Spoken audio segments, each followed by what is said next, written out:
Hi, everyone. We're here to talk about episode 402.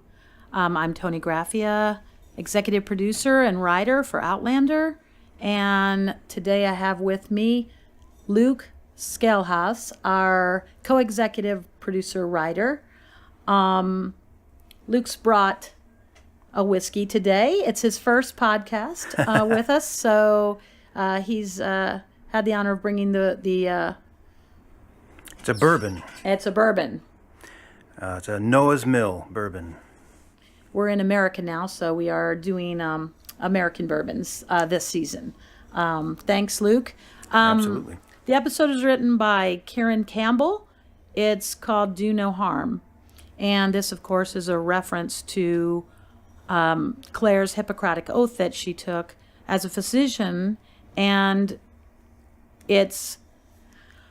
she's had this dilemma before in another episode where no matter what, she has sworn to try to save lives, and she even tried to save the life last year in another episode that Karen wrote of a man who actually attacked her and tried to kill her. So here she tries to save another life, and we'll see what happens.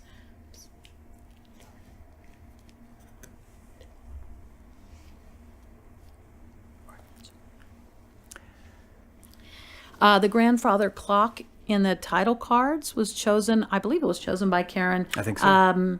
It's sort of a symbol of the episode of a recurring symbol that they're up against the clock in this particular episode that starts out with them on the riverboat as they're heading upriver to River Run to see Aunt Jocasta in the wake of what happened at the end of our previous episode, which is that they were viciously attacked by Stephen Bonnet and his group of ruffians who killed their friend Leslie and stole Claire's wedding ring, which was pretty devastating to them.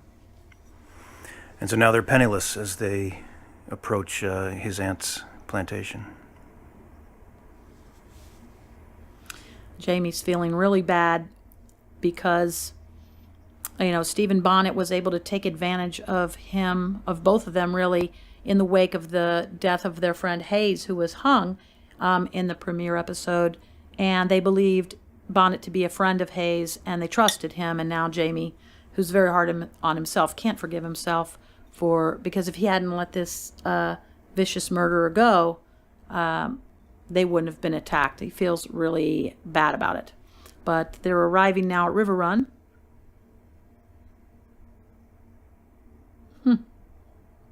I think all the writers were really looking forward this season to the introduction of Jocasta. She's a favorite character among the fans, and absolutely, we wanted an introduction to her that befitting of Jamie's great aunt, and well, she's not his great aunt; she's his aunt. Excuse me, but his she aunt, yes. She owns this plantation, and she does it alone because her husband has passed away. And she's a very important, very prominent woman in the community, and Jamie's a little nervous about meeting her. And he also feels, as you mentioned, he what happened in the previous episode he feels is his fault, and also now he's approaching her with not a penny to his name and no sense of where to go after this. What plans they had seem to have been devastated in the previous episode, and it's almost as if they're starting over again. And here we see Aunt Jocasta. We love this actress. All of us are so enamored of Maria Doyle Kennedy, who we were lucky to get to play this part. She does a wonderful job of embodying sort of the regalness of Jocasta and the power of this woman in this period. And the trick here in this episode was in this opening, is that we didn't want it to be immediately apparent that Jocasta is blind. Right. And we wanted, the dialogue was written, everything was choreographed so that at first you think she can see. And because she is such a powerful woman, she's not the kind of woman that this becomes something that she has to grapple with. She doesn't let it affect how she runs things. She still very much in charge, and they slowly notice. Claire notices only when you'll see coming up when I think Ian when goes young to Ian, hand yeah. her the flowers. Yes.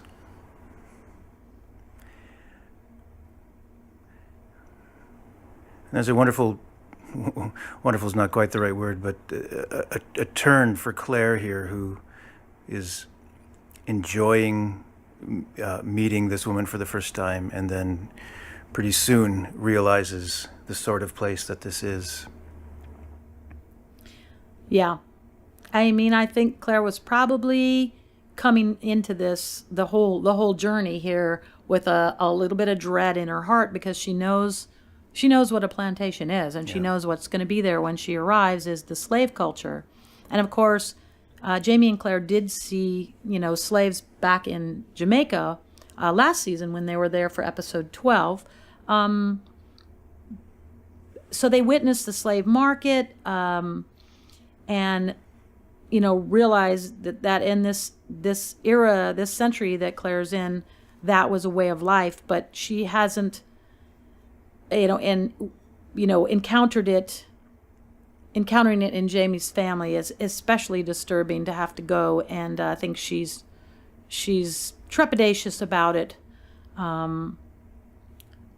But she knows how much this means to Jamie. Yes. Jocasta is the sister of his mother, who was his beloved mother, who passed away when he was very young. And this is very, very emotional for Jamie to reconnect with a relative he hasn't seen since he was like 2 years old. And it's going to be a mixed experience for them. Indeed.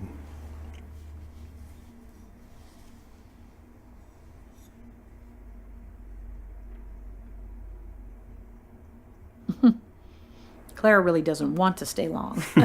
But Jocasta is so thrilled that they're there. She's gone through, I think, 4 husbands. Yes. And she really doesn't have any family here in America. She's from Scotland and left Scotland right after Culloden.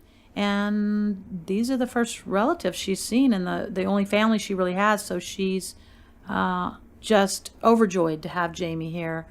And she's, as we're going to see, do everything she can to keep him here. Yeah.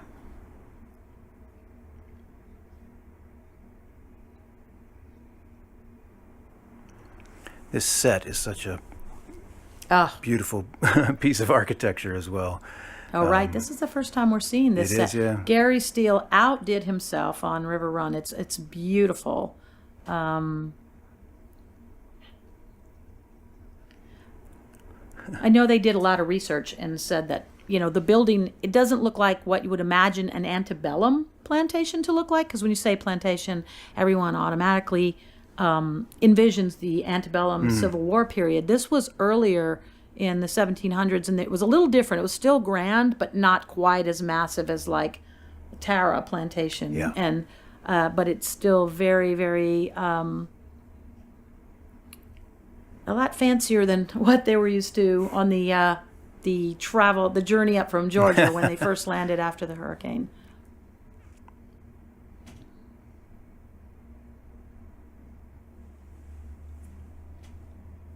This is Ulysses, played by Colin McFarlane. He did a wonderful job. He plays Ulysses, who is Jocasta's, basically, he's her eyes and guides her and takes care of her and is very loyal to her. And they have a bit of a special relationship in that he's very devoted to her. But I think he's a little skeptical of these newcomers. Oh, yeah. He's a little wary because he's very protective of Jocasta.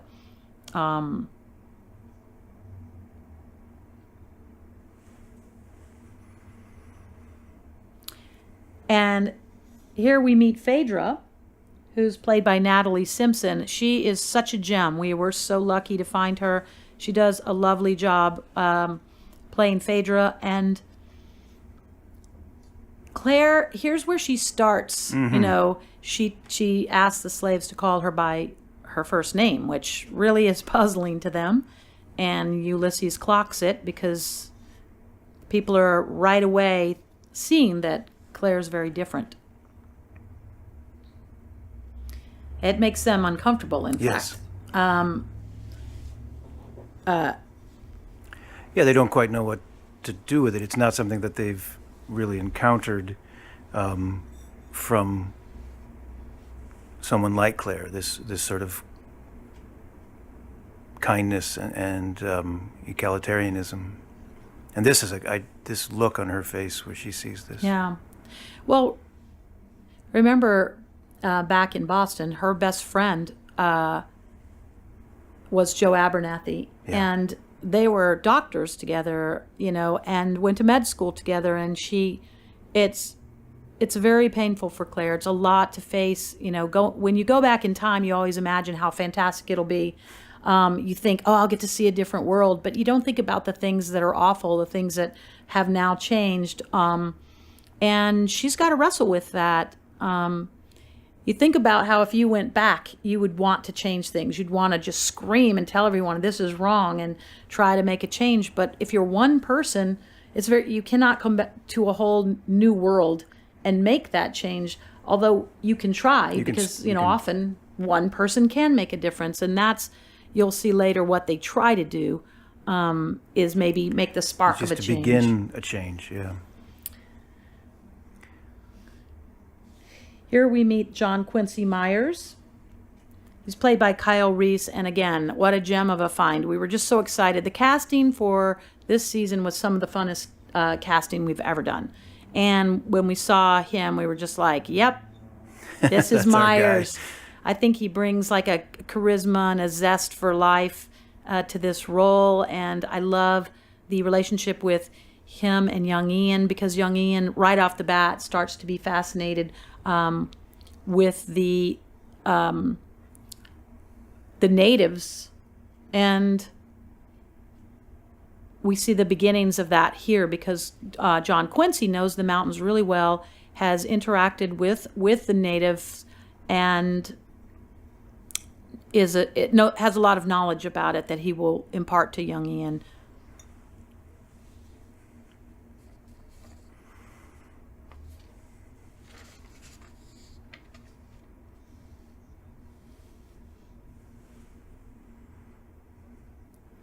Yeah, I thought it That's was an interesting line. Yeah, very interesting. We see that young Ian, he's very progressive like his Uncle Jamie, and he sees a similarity between the Native Americans and the Highlanders. And John Quincy is kind of quick to remind him, like, you might not want to mention that around here. It's not looked at too favorably. I think John Quincy is obviously open-minded. So they're kind of kindred spirits, but he's like, keep that to yourself, because the people here are much more narrow-minded and would not embrace this kind of, liberal and accepting attitude towards, what they consider the savages.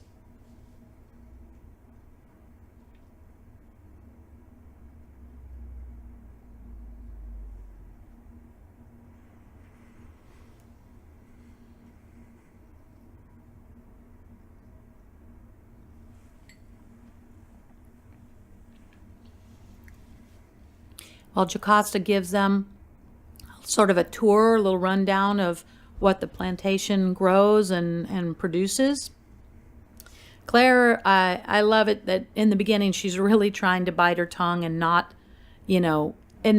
be too opinionated and speak up, because she knows that this is important to Jamie, and she's trying to be polite, but it's eating away at her. It's just really, really hard to stomach. She looks out at that field, she pictures there could be a man like Joe Abernathy, who she knew was a good friend out there, and just how oppressive this society is.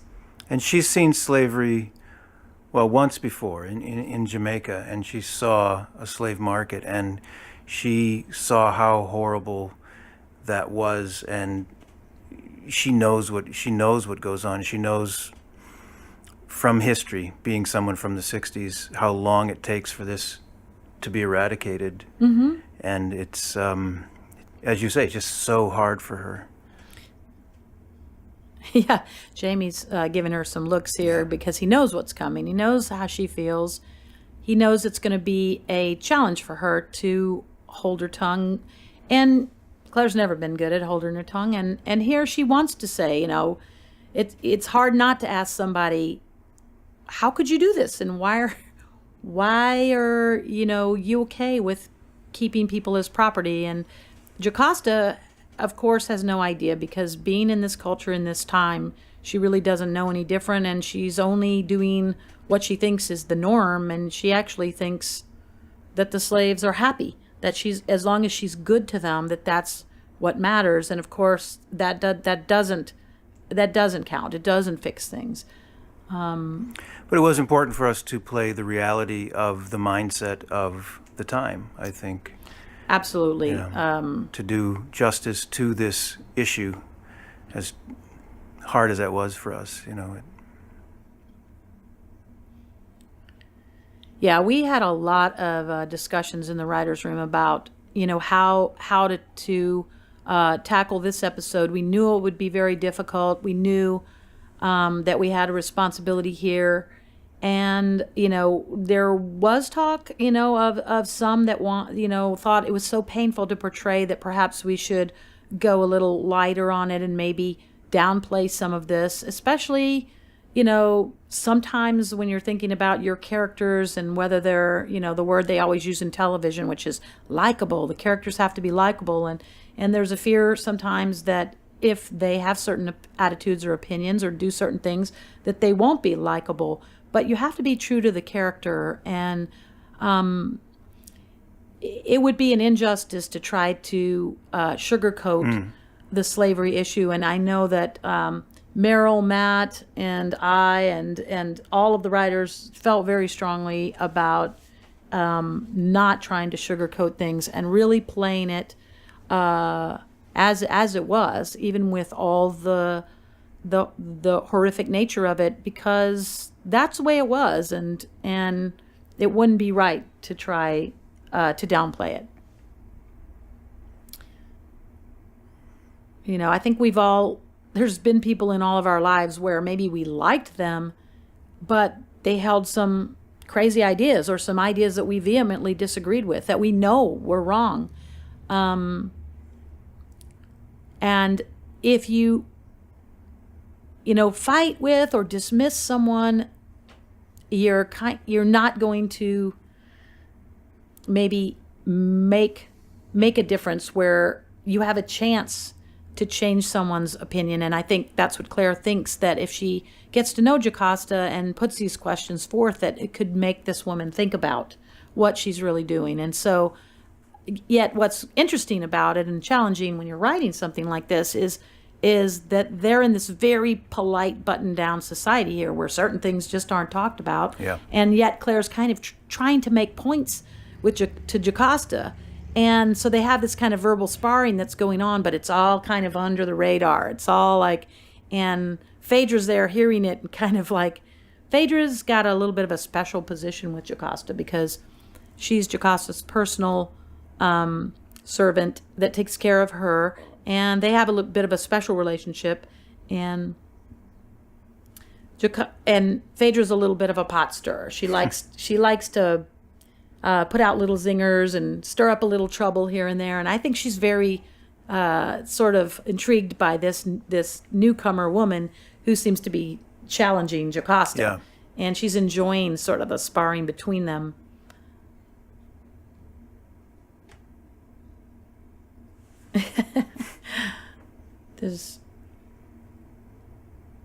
She's teasing Jocasta about Lieutenant Wolf flirting with her. Yes.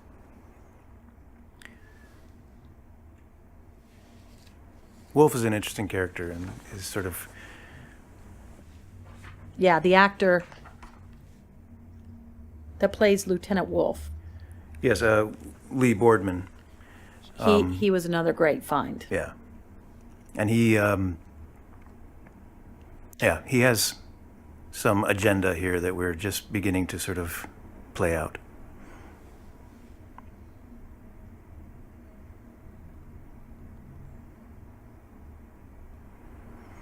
Here's a moment of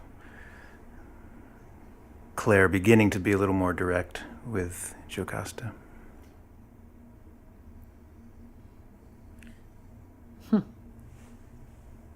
I like how Jocasta's blind, so she can't see Claire's expression. But when you're when you're blind, you don't have your sight, your other senses are heightened, and she can hear, even by the slight shift of tone or the cadence of her voice, that there's a disapproval there. And, she invites it here. Jocasta's like, so you got a problem with this? What's the deal, So Claire's trying to make nice for Jamie's sake, but if Jocasta opens the door a crack, she's going through it. She's going to say what she thinks. Yeah.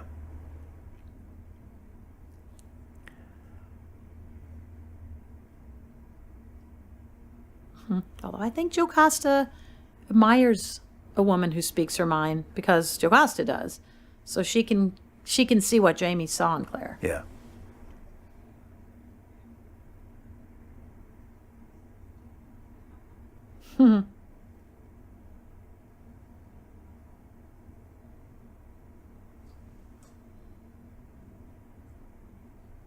Yeah, that's what she sees. I think Maria Doyle Kennedy is Irish, and also a fantastic singer. If anyone wants to Google her, she's an amazing performing artist. And I think Katrina being Irish, I think the two of these got along. Two of these ladies got along great, and I think that accounts for some of the chemistry, the cool chemistry between them.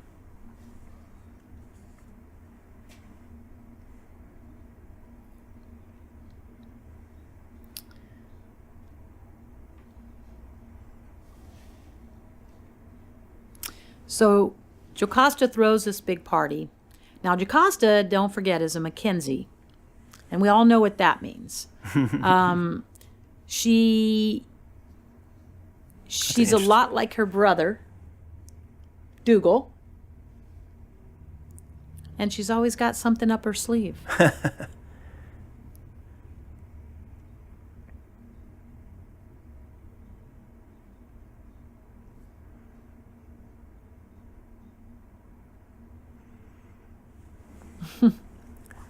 Interesting reaction there from young Ian.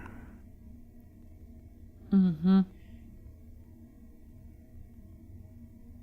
He, as much as any of our characters, really falls in love with America and the colonies and the sort of life here, and the idea of wilderness and all of that. Yeah, he does. He's the most like Jamie. He's adventuresome, and he also is a progressive thinker and a more open-minded.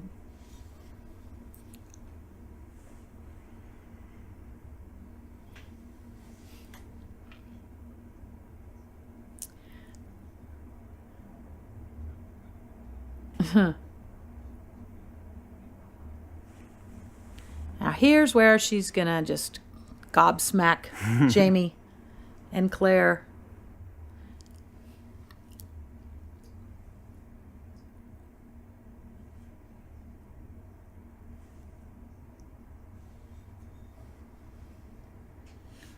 She's very generous here, obviously, leaving her plantation to him and wanting him to start running it immediately. But like Dougal, this is really a manipulation where she has an agenda here. She did it without giving him any heads up. No.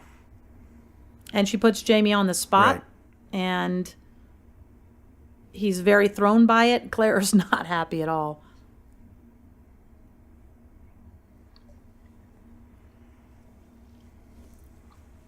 And after the party, Now, this is interesting because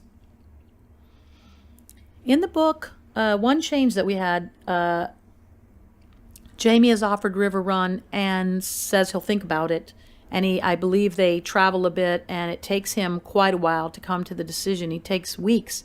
And Claire, though she has her strong opinion, she says, I'll go along with whatever you want, Jamie. I'll back you up, but I know that you'll make the right decision. Because she trusts Jamie's conscience that he's not going to take River Run. But we felt it was important for the show, for the progression we've built with this couple so far, that we made the decision to just have her flat out say, as soon as this comes up, she just goes, Jamie, I'm not owning slaves. Right. I'm just not doing it. And there was just no way that we could make them dwell on this decision. No. We only have an hour to tell this story, and so I don't think we have to wonder what Claire's position is here. And but it puts them in a rock and a hard place, because Jamie, he's very idealistic, and so he has a chance here to be a laird, to own property, to have tenants, to be the leader and the that he was born to be. And so he gets everything he ever wanted on a silver platter, but it comes with this this cloud over it, which is slavery.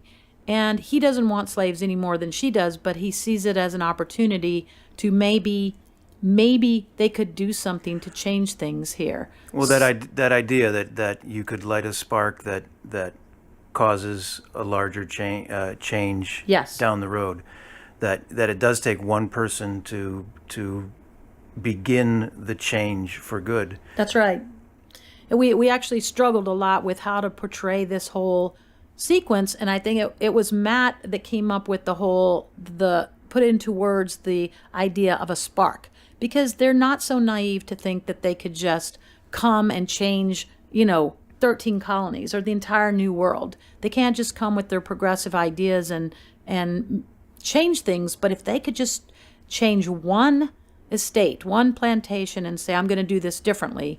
And the door was open to them when, on the riverboat, in the premiere episode, they learned that Eutroclus, who worked as a riverman for Captain Freeman, that he wasn't a slave. He had been freed by the captain because he saved the captain's life. And that there is this clause in the law that if you do a meritorious deed, you can be granted freedom. And Jamie uses that, plus, he goes to the lawyer and says, look, I'll take the plantation, but here's my idea. I want to run it a different way. I want to free them all, pay them wages. And of course, this is like outrageous. Like, this is so crazy that anyone in this town would ever say something that crazy that it's just met with, this guy's Farquhar Kemball's aghast. Yeah. And he shows very plainly why it is essentially impossible, that the laws make it absolutely impossible for Jamie and Claire to do what they want to do. The laws are written so that this cannot even possibly happen. No. And Jamie's determined, but what's key here is what he says, what Farquhar said is at the end of the scene, which is, it's not just your opinion, it's that you're entitled to your opinion, but your opinion is dangerous. You can say these things, but if you say these things outside this room, you are putting yourself and River Run at risk, and even the slaves, because the community won't stand for it. And that is really the biggest obstacle in their way. Is you can find a loophole in the law, sure, but you can't change your plantation because you're setting a precedent. And if you do that, it's going to have a ripple effect and amongst all the other neighboring plantations, and those neighbors are not going to stand for that. So you're crazy to go about spouting these ideas. You're going to get yourself killed and other people killed. And Jamie's like, I'm not afraid because I've fought before for the things I believed in, but I think it's devastating to him to realize it's a way more of an uphill battle than he thought it would be. He was very idealistic, and we love him for that. It's that age-old thing where practicality is offered as an argument for not doing the right thing. Right. And I think Jocasta's on the fence because she might even admire him a little for being such a strong-minded and well-intentioned nephew, but she knows that he's up against a brick wall and that there's no way anything's going to change. But she encouraged Farquhar to hear him out as a way to maybe pacify Jamie and get him to stay. Like, maybe if he tries and it doesn't work, he'll feel at least he tried, and he'll still stay and take River Run. But of course, Jamie's like, look, if I can't change things, then we're not doing this. And here they talk again about the deal with the devil that Tryon offered, because on one hand, they could leave here and take the land from Tryon, but it would only mean that they would be beholden to him, and they might end up fighting in a war. So they're starting to feel that this land of possibility America that they came that had so much potential, all they've done is run into obstacles whichever way they turn.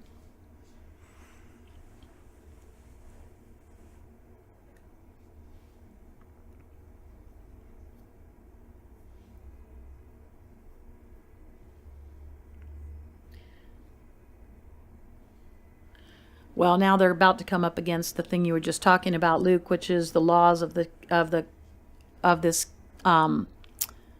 this area, the law of bloodshed, which says that if a slave draws blood on a white man, that's unacceptable, and there's no court. There's no court for slaves. There's no trial. There's no innocent until proven guilty. If this happens, it's like they immediately put the slave to death. Yeah. And it's very harsh, and it's not fair. And Jamie and Claire have not seen something quite like this ever. Well, and that shock from Claire there, that she thought she was coming to help someone in medical need, but Yes. realizing they're actually here to oversee an execution of a slave. Oh, This is just... It was hard to put on the page, and it was hard to film, and it's hard to watch. mm-hmm. But this is what happened. And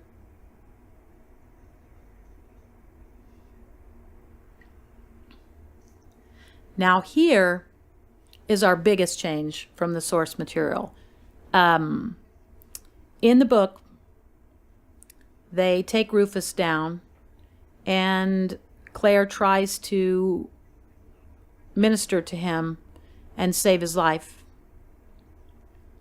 And she realizes very quickly that she's up against this mob and the law, and that if They'll never let him live. Yeah, that if she saves him, it's not going to matter. They're just going to immediately kill him. And in the book, she decides to let him go and have a peaceful death. I always forget. People that are listening to this have probably watched the episode already, so I'm always... I don't want to have a spoiler, but I think people who have read the books or seen this episode know what happens. But we did make the decision to, instead of having Claire make that decision in the moment at the sawmill, they take him back to the house. We didn't want her to give up so quickly. Right. We wanted to show that she was going to fight with everything in her being to save this man. She brings him back. I think it's shocking that she brings a slave back and puts him on the dining room table. She's got young Ian there. He always has helped her medically with her healing. And the slaves are in shock. They've never seen anything like this. They're in shock less at what's happened to Rufus than by Claire's actions of bringing him into the dining room and setting him on the table. I think. Jocasta's going to be shocked by this. This is like unheard of in this era, in this time, that this woman is trying to save him. But this is why we love Claire. She doesn't care what people think. She sees someone suffering, and she's going to help them.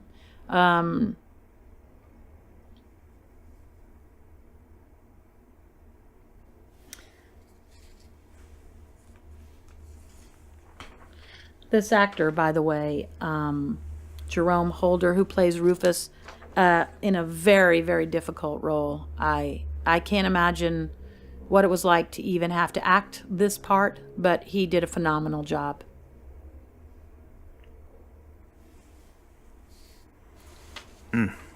God.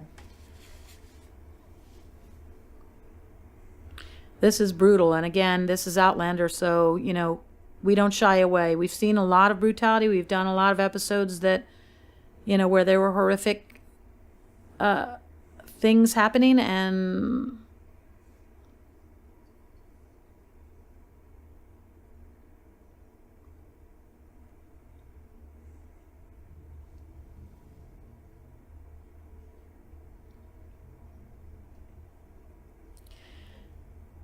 Jocasta, ironically, liked Rufus. In the book, he was like one of her favorites that she was friendly with. She feels bad, genuinely bad for him, but unfortunately, her mindset is very much that the law is the law. So it's not in her power. It's out of her hands, and it wouldn't occur to her to say no.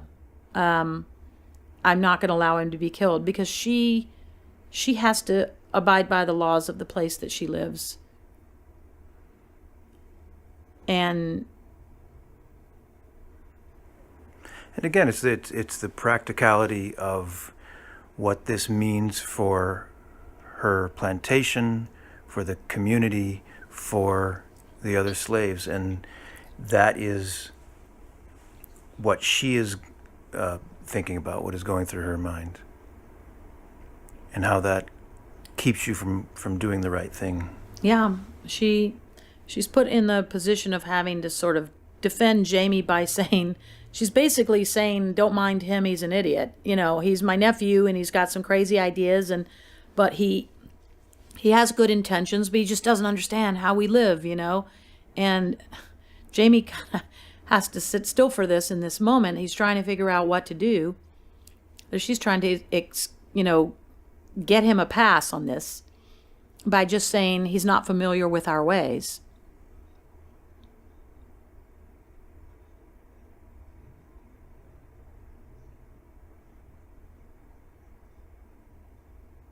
The ironic thing is that these guys admit that Rufus should not have been hung like that on a hook. They were taking the law into their own hands. But they're only upset that those guys, the overseers were administering their own justice in the moment, as opposed to letting the proper authorities be the ones to hang Rufus. So that's a sort of a backwards argument there. Like, yeah, they did the wrong thing, but they should have let us take care of him, which doesn't help Jamie's situation.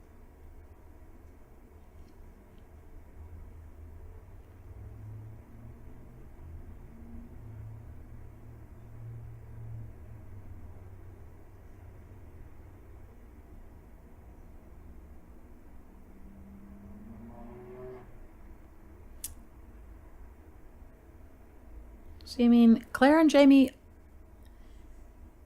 in a way, they are changing things in terms of setting an example, even for the younger generation, like young Ian.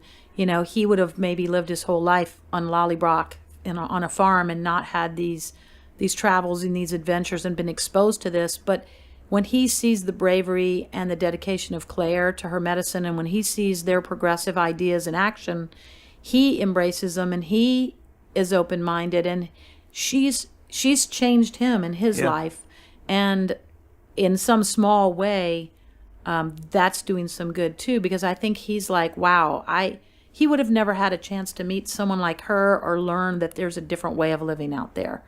And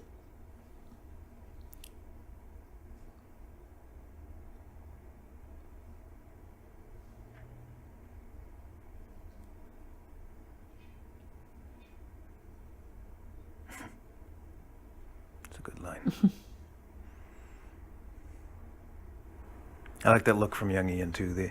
What you're talking about, that admiration that he has for her in that moment. It's partly that she says what's on her mind. It's partly that she says the truth. yeah.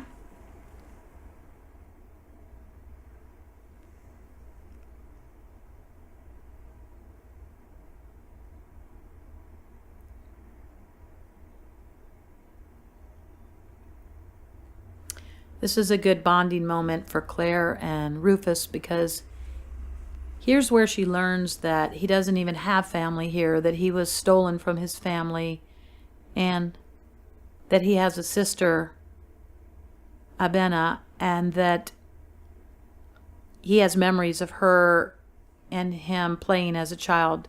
And this Claire getting to know him a little here, and that's something that in the book we don't really get to know Rufus. He's it happens so quickly that all we know is here's a slave that's been injured and ends up dying at her hands. But here, we wanted room in this episode for her to know him, for Care her, about him. for the audience and everyone else to see him as a person who has family, who has people he loves and that loved him. And of course, Claire will use this information later in the episode. When she needs to comfort him, she can remind him about his sister.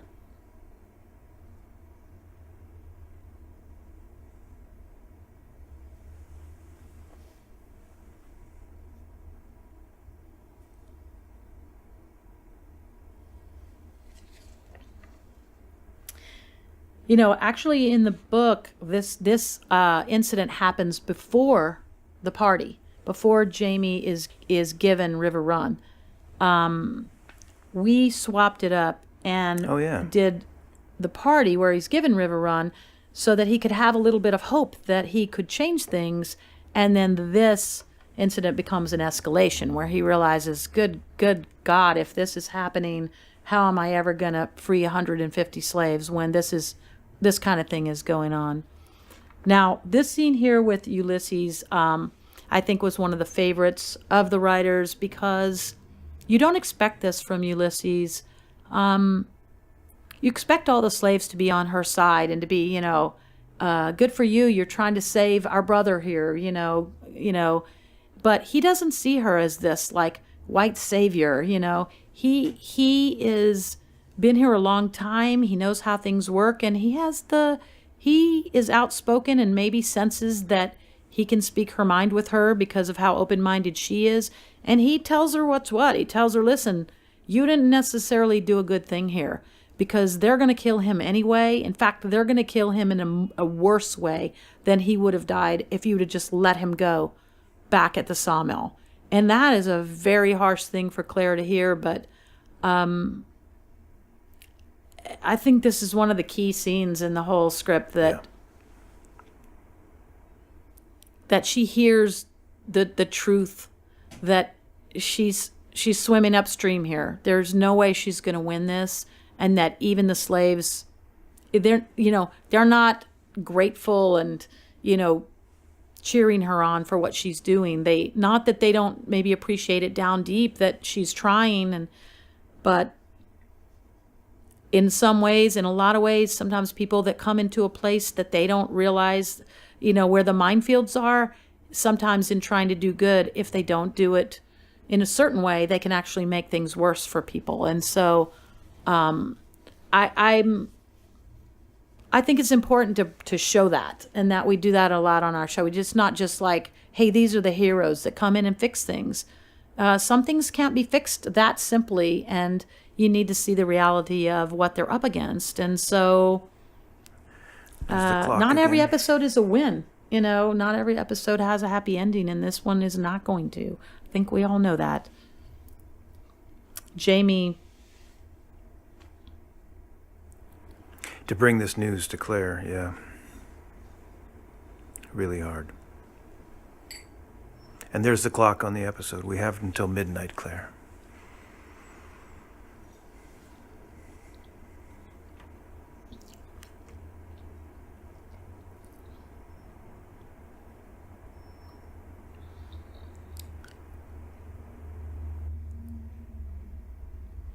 He knows what this means to her, and she knows without him even saying it that they're at the end of the line here. And he knows the oath she took, and he's seen her a million times say, I'm going to save this person no matter what. And I like that he tells her, look, if you want to try to save this guy, I'll stand by you. And I believe that Jamie would have stood by the door with pistols and said, go through me to get to her, if she had said, no, I'm not giving him up. But I think she knows from Jamie's tone and from what's going on that there's no way to fight this.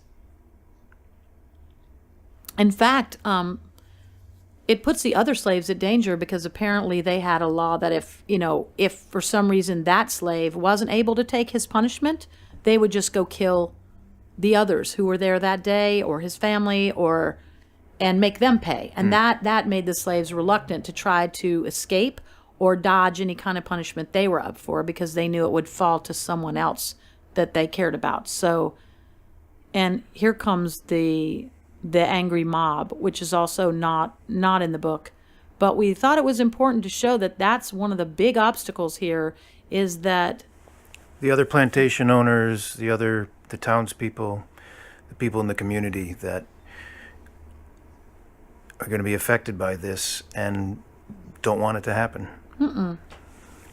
They don't want leniency here. They want the law to be followed. They want judgment. right. Well, they don't want their way of life changed. Right. They don't want that apple cart upset. And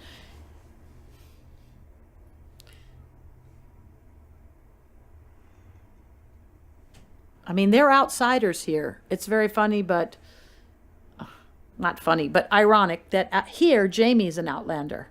He's not of this place.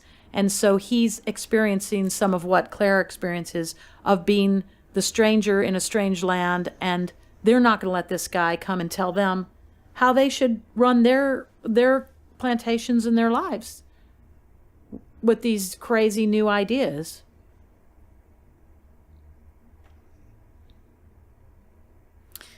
And Jamie doesn't want to do this to Jocasta. He loves her. She's still family to him.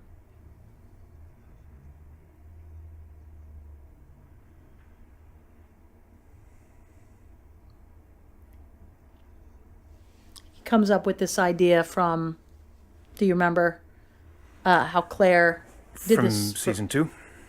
for Colum? Yep. Yep.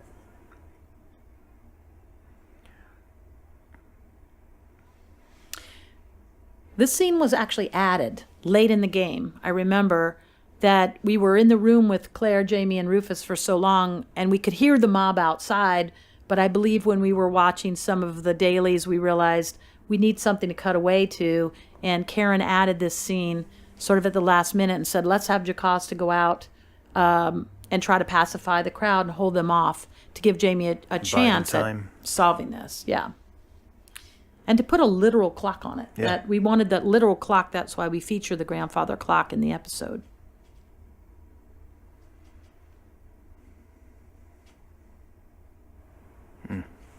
Impossible decision.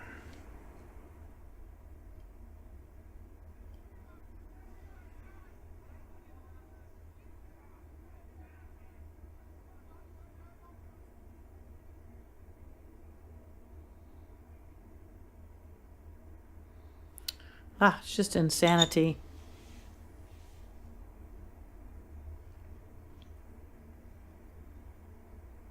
So Claire comes to a really heartbreaking decision here.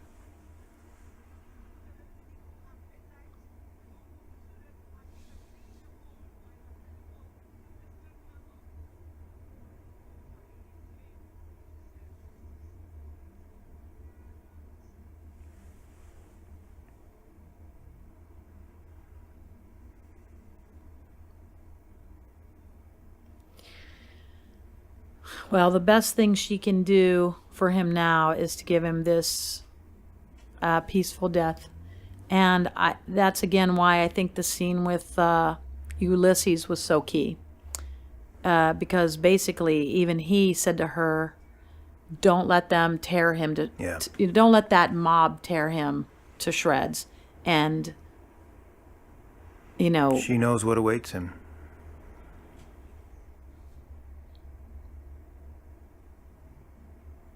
I mean, I think it was different for Colum because Colum was suffering. He was an old man. He was at the end of his life. And he asked her to give him the peaceful death. And even then she struggled with that. But here, this is a young man. And this is a man that did not deserve this. And he doesn't know that he's dying. No. And in fact, it's a man that she has just now saved from his injuries. She had to heal him only to let him go, and that's a unique situation and probably the most awful situation that a physician sworn to do no harm could ever do, to be put in that position. So, but the kindest thing she can do is to send him away with this lovely memory of his sister that he told her earlier.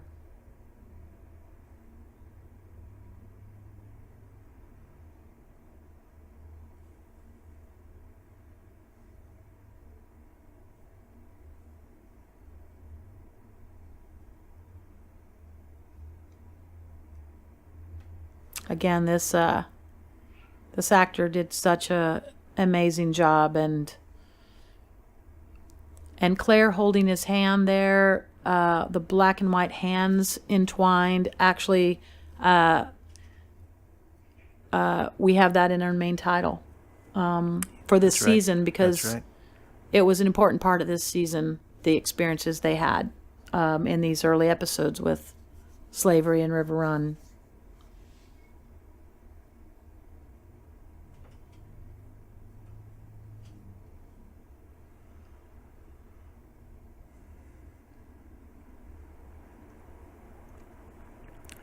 And it's midnight.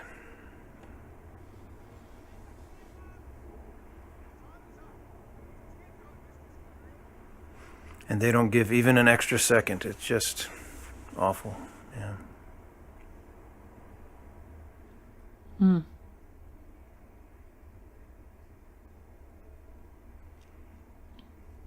That's the shot from the main title. Yeah. I know people probably watch that main title in the early episode and try to guess what that is. And I like how our main titles have, images, and they're to come somewhere in the season, and then you don't know how they fit in, and then you see them and you go, oh, that's what it's from. And I bet, no one will be able to watch that main title again without sort of a chill up their back when they see that image, because it's so powerful of Claire trying to hold on to him and help him. And this is just heartbreaking. Jamie praying in voiceover over having to deliver he delivers them as he promised. And they're going to do whatever they want to do to him, but it's too late. They did manage to save Rufus from this. It's not much, but it's something, and that's all they could do. Yeah.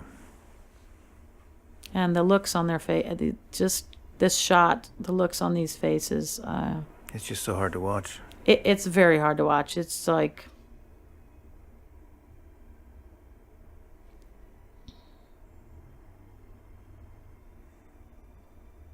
this is one of the most upsetting episodes that we've worked on this show, and we've had a lot of upsetting and horrific things that have happened in Outlander because that was that era, but this has got to be one of the saddest. So